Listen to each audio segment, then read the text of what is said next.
NIB wamesikia. Seneta wa Nyandarua uria ni muikariri giti wa kamiti ya migunda na maria maturigiceirie bunge-ini ya Senate ni ugite ati arimi aya ni magirirwo ni kuheo taito cia mwanya niguo kugiririria arimi aya kugayania mugunda uyu kuona urimi wa mucere niguo ukoretwo ugithie na mbere mugunda-ini uyu na maya kwaga gutwarithia na mbere urimi ucio uria ungicungiriria hathara nene. We fear what has not been done.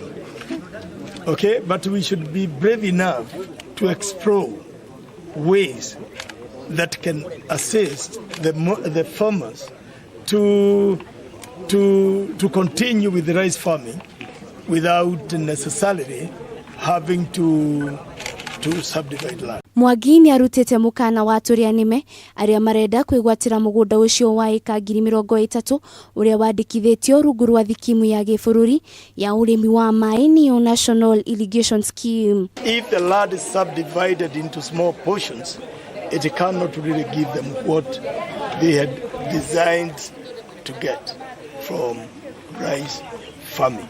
Oho ni ugite kamiti yake ni gukuruhania ministry itiganite niguo gutigirira mutaratara uyu wa kuyana taito cia mwanya ni wahiuhio niguo kuhotithia arimi aya kuyaga ngombo bengi-ini. Handu-ini ha Kameme TV jitagwo Wanjiru wa Foro.